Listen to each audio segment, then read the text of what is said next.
जय हिंद। नमस्कार दोस्तों, मैं हूं चंद्रिका कुमार और आप मेरे साथ देख रहे हैं अपडेट विद सीके। आज की इस वीडियो में बात करने वाले हैं कि झारखंड में रामनवमी के दिन पर झारखंड में कहीं भी डीजे नहीं बजेगा। और ये किनका कहना है? तो ये हमारे झारखंड में जो भी सरकार है वर्तमान में, उनका कहना है कि झारखंड में डीजे इस रामनवमी पर नहीं बजने वाली। और जो कोर्ट का आदेश है, हाईकोर्ट का आदेश है, उसमें भी साफ साफ लिखा है कि रामनवमी के दिन पर कोई भी डीजे का इस्तेमाल नहीं होगा।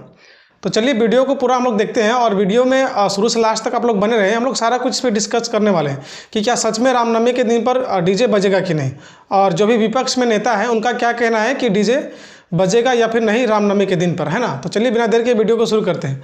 तो सबसे पहले यहाँ पे देखिए कि झारखंड में रामनवमी के जुलूस में डीजे बजने पर लगा प्रतिबंध।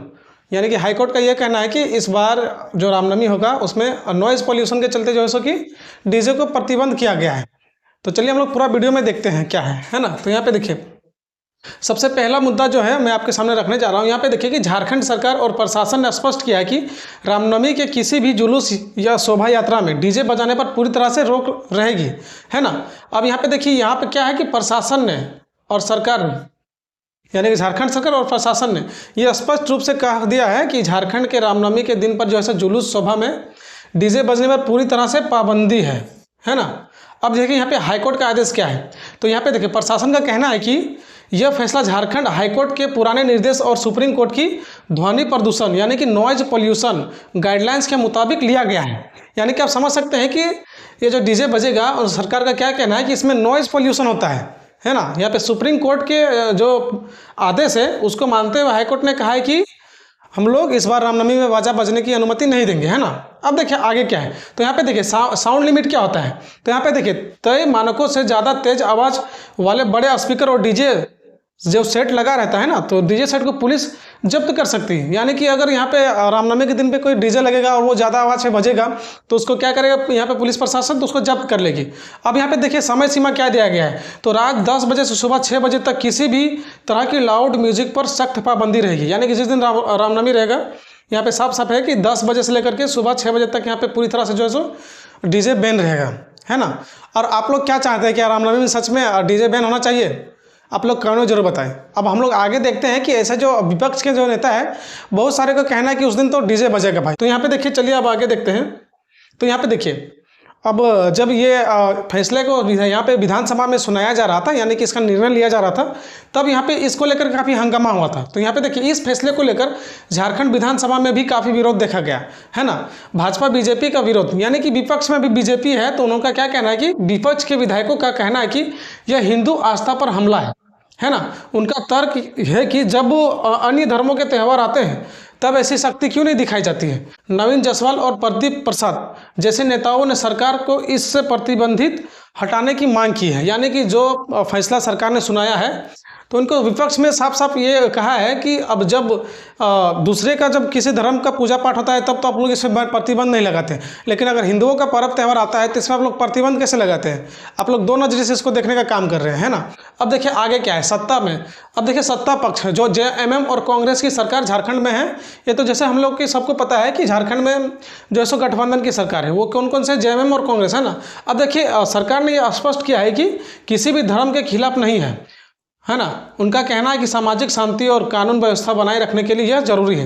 यानी कि जो अभी पक्ष में सरकार है, जो यहाँ पे कांग्रेस और जेएमएम का गठबंधन सरकार है, उनका कहना है कि किसी धर्म को लेकर के यहाँ पे टारगेट नहीं किया जा रहा है, शांति व्यवस्था बना रहे हैं, जिसके चलते से इसको लागू करने की प्रक्रिया हम लोग कर रहे हैं, है ना। चलिए अब देखते हैं आगे क्या है।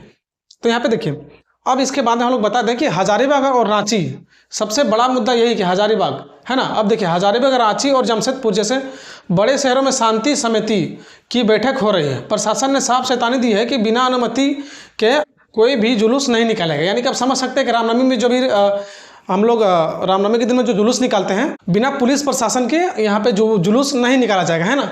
ये प्रशासन का कहना है। अब यहाँ पे देखिए, अश्लील या भड़काऊ गाने बजाने पर कमेटी के अध्यक्ष और लाइसेंसधारी पर एफआईआर भी दर्ज किया जा सकता है। यहाँ पे देखिए अश्लील इस शब्द का आप समझ रहे हैं। हमारा हिंदू त्यौहार का सबसे बड़ा ये माना जाता है कि रामनवमी का दिन, है ना। अब यहाँ पे क्या बताया जा रहा है कि अश्लील, ये कैसे भाई, ये कौन सा शब्द का यूज हो रहा है ना। तो यहाँ पे देखिए अश्लील या भड़काऊ गाने बजाने पर कमेटी अध्यक्ष और लाइसेंसधारी पर एफआईआर दर्ज कर सकती है, यानी कि पुलिस प्रशासन उस पर कानूनी तरह से जो है सो एक्शन ले सकते हैं, है ना। अब देखिए इसके बाद में क्या है, पूरे जुलूस की, अब देखिए पूरे जुलूस की निगरानी जो है सीसीटीवी और ड्रोन से भी किया जाएगा, यानी कि जो जुलूस निकलेगा उसमें सीसीटीवी और ड्रोन से भी यहाँ पर निगरानी पे किया जाएगा, है ना। तो चलिए अब आगे देखते हैं कि क्या है। यहाँ पे देखिए जिस तरह से सरकार ने इसे प्रतिबंध लगाने का आदेश जारी किया है ना। झारखंड की राजनीति में टाइगर नाम से मशहूर जयराम महतो ने भी इस मुद्दे पर सरकार को घेरा है। जयराम महतो का कहना है कि प्रशासन केवल एक पक्ष पर निशाना बना रहे हैं, है ना। यानी कि जयराम महतो का कहना है कि सरकार जो है सिर्फ एक पक्ष पे ये जो है सो फैसला सुना रहा है। अब यहाँ पे देखिए उनका सवाल क्या है और उन्होंने ये सवाल क्या उठाया है, तो यहाँ पे देखिए उन्होंने सवाल उठाया कि साल भर जब बड़े बड़े वीआईपी कार्यक्रम और अन्य रैलियाँ होती है तब ध्वनि प्रदूषण याद क्यों नहीं आता है।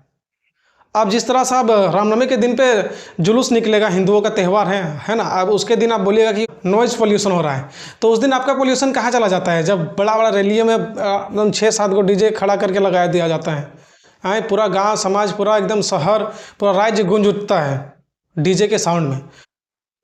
तो रामनवमी के दिन में ऐसा पक्षपात क्यों किया जा रहा है, ये जयराम महतो जी का कहना है ना। यहाँ पे देखिए जयराम महतो के अनुसार रामनवमी के अखाड़े पे जुलूस की एक अपनी ऐतिहासिक पहचान है और सरकार को नियमों के नाम पर ऐसे आस्थाओं को दबाव नहीं बनाना चाहिए, है ना। अब समझ सकते हैं कि जिस तरह से ये त्यौहार आया है हम लोग के बीच पे, रामनवमी का त्यौहार, इसी दिन पे क्यों सरकार ये निर्णय निकाल रही है।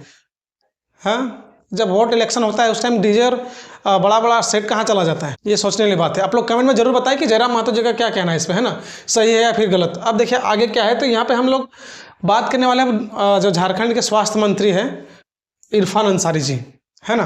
अब देखिए इरफान अंसारी ने कहा है कि रामनवमी का त्यौहार आपसी प्रेम और भाईचारे का प्रतीक है।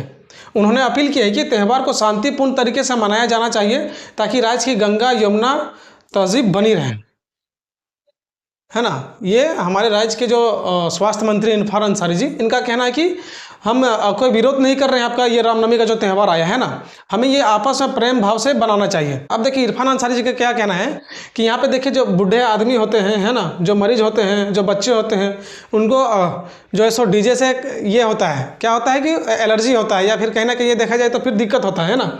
अब भाई ये दिक्कत कैसे होगा, ये तो आप समझ सकते हैं जब वोट और इलेक्शन होता है। मैंने बार बार कहा है कि वोट इलेक्शन के टाइम पे बड़ा बड़ा डीजे सेटअप बांध के चारों ओर एकदम दिन रात इसको जो है यूज़ किया जाता है, बजाया जाता है ढोल नगाड़े के साथ में, तभी आपका जो है सो साउंड पोल्यूशन कहाँ चला जाता है। उस टाइम बच्चे बूढ़े मरीज नहीं दिखाई देते आपको। अब हमारे हिंदू का त्यौहार को टारगेट किया जा रहा है। रामनवमी का जो त्यौहार इतने धूमधाम से हिंदू लोग मनाते हैं, अब उनको क्या इरफान अंसारी जी का कहना है कि सरकार ने बिल्कुल सही कदम उठाया है। चलिए हम मानते हैं कि आपसी प्रेम और भाईचारे निभाना बिल्कुल सही बात कह रहे हैं, ना, सही जिक्र कर रहे हैं इरफान अंसारी जी। लेकिन इनका कहना है कि ये जो आपका साउंड बजेगा, बाजा बजेगा, इससे मरीज, बूढ़े व्यक्ति और बच्चों को दिक्कत परेशानी होती है। तो ये क्या सिर्फ रामनवमी के दिन में ही होती है ना, और भी फंक्शन होता है भारत पे, झारखंड पे। कमेंट में आप लोग जरूर बताएं क्या बोलना चाहते हैं आप लोग हमारे झारखंड के स्वास्थ्य मंत्री के बारे में, है ना। तो अब देखिए मैं आपको बता दूं कि बीजेपी विधायक, ये जो आप देख रहे हैं ये बीजेपी के विधायक है और इनका नाम क्या है, भानु प्रताप शाही। अब देखिए इन्होंने इस मुद्दे को लेकर के बहुत जोरदार अपना जो है सो प्रतिक्रिया दिखाया है। इन्होंने क्या कहा है कि इस मुद्दे पर सरकार को आड़े हाथ लिया है इन्होंने, है ना। अब देखिए उन्होंने कड़े शब्दों में कहा है कि रामनवमी के उत्सव को कम करने की कोशिश किया जा रहा है। अब देखिए बीजेपी का सीधा निशाना कांग्रेस और जेएमएम की सरकार पर है ना। देखिए भानु प्रताप शाही का कहना है कि डीजे पर बैन लगना करोड़ों हिंदुओं का आस्थाओं का अपमान है ना। उन्होंने सरकार से सवाल किया है कि आखिर हर बार रामनवमी पर ही क्यों इतने बड़े और कड़े नियम थोपे जाते हैं। उनके अनुसार यह सरकार की दोहरी नीति है ना, जिसे जनता बर्दाश्त नहीं करेगी। यानी कि भानु प्रताप जी का कहना है कि ये नियम जो आता है वो हर बार रामनवमी के दिन पर ही क्यों आता है। इतने बड़े बड़े हमारे झारखंड पे त्यौहार मनाए जाते हैं, झारखंड के साथ साथ पूरे भारतवर्ष में मनाया जाता है ना, तब उस टाइम फिर कहाँ चला जाता है आप लोग का नियम। तो जब हिंदुओं का कोई भी त्यौहार आता है तो उसी टाइम सिर्फ हिंदुओं को टारगेट किया जा रहा है। तो आप समझ सकते हैं कि जो देश हिंदू राष्ट्र बनने की चाह में है, उसी राज्य पर अपना हिंदुओं का त्यौहार मनाने पर अब सरकार से परमिशन लेना पड़ रहा है ना, कि हमें आगे क्या करना चाहिए। आप लोग समझ सकते हैं। आप लोग कमेंट में भी बताएं कि क्या झारखंड में सच पे रामनवमी के दिन में क्या डीजे बैन होना चाहिए। तो मिलते हैं इसी तरह वीडियो में, तब तक के लिए जय हिंद, जय भारत।